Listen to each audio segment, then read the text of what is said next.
Hi, I'm Melinda Jacobs, restoration guide, coach, I'm trauma Karen, therapist. I'm Karen Fagan, licensed professional counselor and interrupter.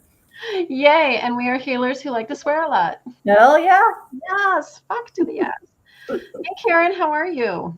I am tired. I'll be honest. I call it the waiting room answer when someone says, "How are you?" and you say, "Fine." No, really, I'm fine. Yeah, fine, And you have fine, that fine, look in all your fine. eye. Yeah. My mom had a pillow of a cow upside down, and the writing was like in penmanship, but it kind of squiggled at the end into one line. It says, "No, really, I'm fine," and the cow's like dead. Sometimes it feels like that, doesn't it? Yeah. Right? You just kind of keep going, keep going, keep going. So what's a more authentic answer then? How are you? I am well. I am tired after a long work day and a lot of using my brain, but was excited about doing this, which is not insignificant. I know. What I know. is happening over Introvert was looking forward to it. It's weird. there? All right. Well, my authentic answer is it's complicated. Do tell, Melinda. Tell us about complicated. Complicated. So I'm good. Good.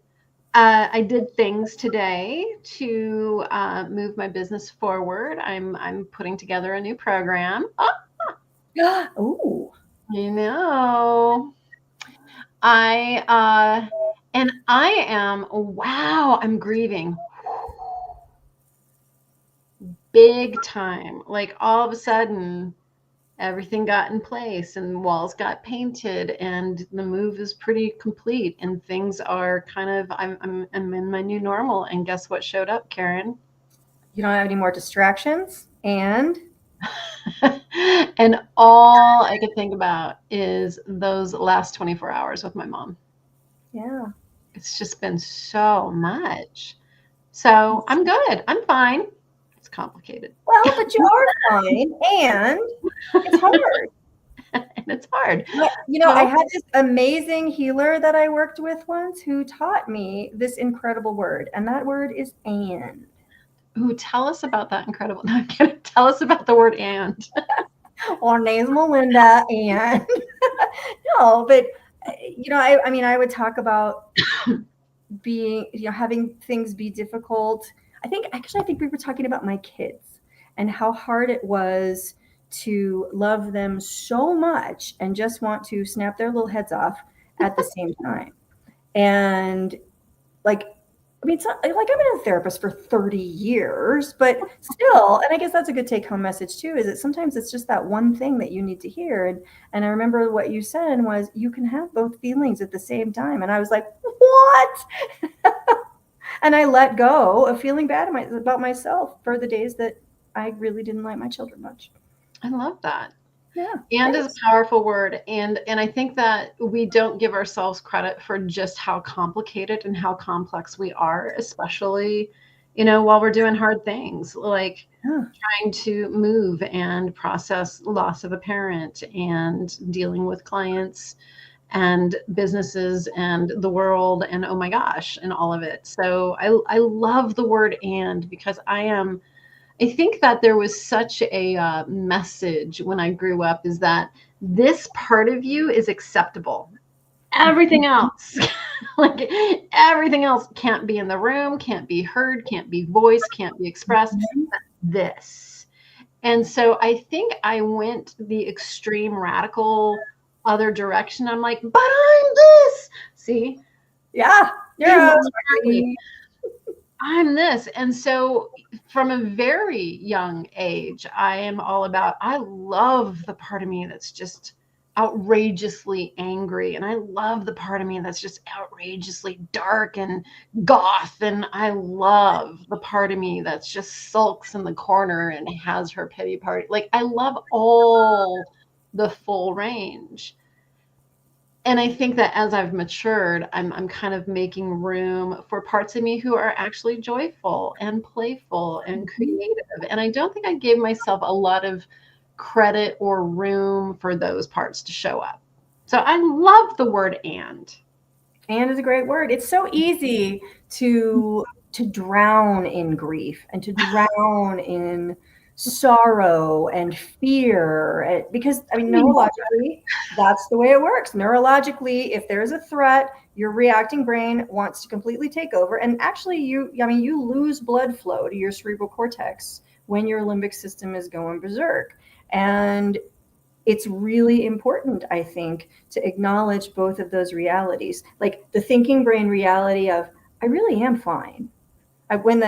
Years ago, I used to say I was going to write a book called 50 Shades of Okay. That's really what it is. I mean, most of the time at the end of the day, you're okay, because crisis is acute, but Right. it's stuck in rehearsing it and repeating it. And so I'm struggling with this, and this, and I'm okay. But, and I'm okay also doesn't cancel out what you're going through. And it doesn't mean you don't deserve or need or get support and encouragement from those who love you. No, thank you. Yeah, a lot of the work that I do with clients is this is where I kind of bring my mystical side into working with people, is to recognize, like, where are you in time and space? And so a large part of my focus, time, and energy is still in this dimensional space of ICU and my mother having had surgery and not waking up and all the tubes and all the things. And I'm sitting with, do I unplug her? Like, there's a large part of myself that's not in this present time space dimension. And so I'm intentionally working at recognizing that, which I think is a big piece, is just to recognize it. Like, the number of people I know that you talk to, that I talk to, who don't even recognize that what's happening is they're grieving. Right. I recognize that. I recognize the dimensional space that I'm hanging out in. And it's like, you know what? My body's not in the hospital anymore. My mother's body's not in the hospital anymore. Like, come back here, Melinda, and like pulling my energy to get That's here. Processing. Yeah. And when I do, it's like this heaviness in my heart, and the tears start to come, and to give myself just the permission to be present to it. And so before we got on, Karen and I were talking about, we can do hard things. And so that's the hard thing I've been doing, is the pulling myself back here, getting present, doing things that kind of put me face to face with some of the sadness and some of the grief and some of the memories. And intentionally, Karen, get this, choosing not to eat my feelings away. You go, girl. What? Check me out. The biggest thing is recognizing that moment that you have a choice about that. Yeah. That's the biggest thing. For those of you listening, I messaged Karen the other night. I'm like, I finally figured out why I have been in this paralysis. I have not kept my books for my business 4 months now. And I'm now like, I got to get my taxes done. So I need to get caught up. And I realized that going through the transactions of my business account and my personal account is very much like going through a journal. And it's like, oh, I remember what was happening that day. Oh, I remember what's happening that week. I mean, I can literally go through relationships and, outings and things. There was something that you and I did that I came across, a couple of our moments at the BJ restaurants with our avocado egg rolls, came across those. But just to recognize, oh, that's what the paralysis was about, was I didn't want to face going through the reminders. And then once I caught it, it's like the door open. I'm like, all resistance is gone. Like, I don't have to be afraid of feeling the past, because I can do hard things. And was it hard? Yeah. Did I cry while I did it? Little bit. I don't know. When you're doing hard things, Karen, what is the most important thing for you to remember? I love that. I don't do hard. There's nothing hard in my life, Melinda. Karen's life is the easiest life. If you guys really want ease, check out Karen's. We're joking. We are being so fucking facetious. Karen has the hardest life. Oh, I don't know that that's true. I hear a lot of stories. I think, and it's changed for me a lot. And through all the hard things I've been through, what I have learned is there are a lot of days that I can't afford to give way to the grief. Ooh. Tell me more. What does that Or mean? the fear. I really have to, because I'm sort of used to having an openness with my own emotional experience and going through it. And I've never been at a time in my life where I needed to not process things. And at this point, like, there's just particular things I've processed the shit out of them. I'm not going to be, there is nothing I can do, nothing I can think that's going to change the reality. And what my reacting brain says is, dude, well, if you just think about it some more and you imagine it some more, you will come up with a magical solution that no one on the planet has thought of before, which is completely impossible. Because sometimes the only thing that solves problems is time or nothing. And sometimes bad things happen and you can't fix it and you can't change it. And that is not the world we live in. We live in a world of fix it, change it, make it go away, distract from it, either like drown in the feeling or avoid it altogether, numb it out with whatever thing is over here. So finding that balance of setting aside some time for, okay, I'm processing this now and I'm going to write, or I'm going to, sob pathetically. I'm going to call Melinda. Or Melinda, who magically knows when I'm having a bad day, picks up the phone, expects me to answer.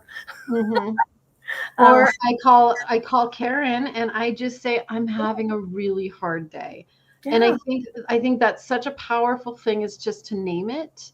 Because when we name it, it changes the location in the brain. And I wish I saved the article that I saw, but when we don't name our feelings, it registers the same part of the brain that registers physical pain. Yes. And as soon as you name it, it goes to a different part of the brain. Mm-hmm. What? That's limbic system response versus your thinking brain, right? Your thinking brain can think about the experience. All your reacting brain can do is feel it. Right. So I'm going to read this quote because I think this is just so perfect, because we need to wrap up, but this is how Karen and I are. We like getting into these really intense, excited conversations, and that's why we do this. So this is a quote from Elizabeth Gilbert, not from her Eat, Pray, Love, but something else that she said. Is that right? Elizabeth Gilbert? Yeah. It's from her book, Big Magic. Mm-hmm. This is she's talking to fear as if it were a living, breathing thing. There's plenty of room in this vehicle for all of us. So make yourself at home, but understand this: creativity and I are the only ones who will be making any decisions along the way. I recognize and respect that you are part of this family, and I will never exclude you from our activities, but still your suggestions will never be followed. You're allowed to have a seat and you're allowed to have a voice, but you are not allowed to have a vote. You're not allowed to touch the radio, Matt. You're not allowed to suggest detours. You're not allowed to fiddle with the temperature. Dude, you're not even allowed to touch the radio. But above all else, my dear old familiar friend, you are absolutely forbidden to drive. And that's what I heard you just say. Yeah. Is that it's present, but you're not giving it the wheel. You're not allowing the fear to consume you and drive the vehicle and drive your day or your week or your life into this abyss. Right. Right. And, I wish I could say I had a better balance, because I like to put it in the trunk and pretend it's not there.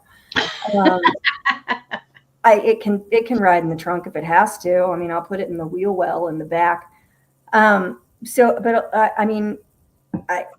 intentionally using distraction, and it occurs to me how many years I've had built-in distractions and how much that worked, and how I was exhausted all the time because I was the human, like, Energizer bunny.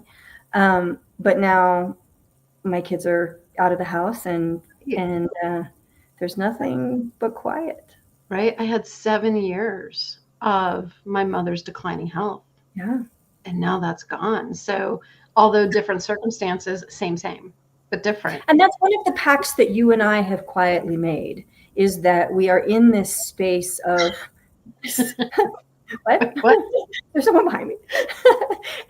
It's one of the pacts that you and I quietly made, I think, is that we are kind of in this newness of aloneness together. And one of the things for the viewers out there that we do frequently is just reach out and say, I'm having a feeling, you know, this is what I'm experiencing today, knowing that all we need from the other person is to know that we're there.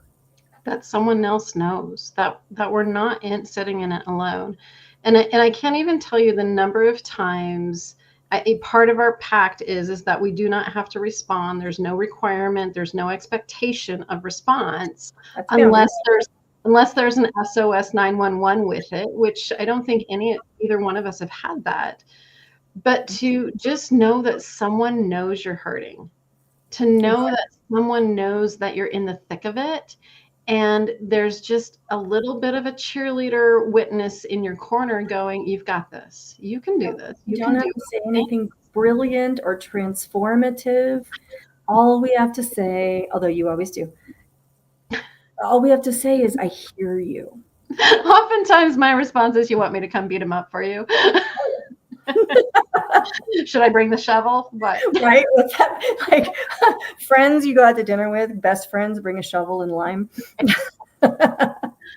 Karen, what's your takeaway thought for today? This has been a really good conversation. Thank you.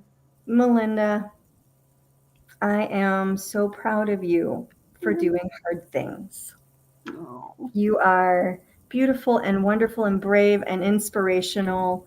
And I am so happy that 20-something years ago, you moved into the office next door to me and painted it pretty much the same color my office is right now, which made me go, I'm going in there.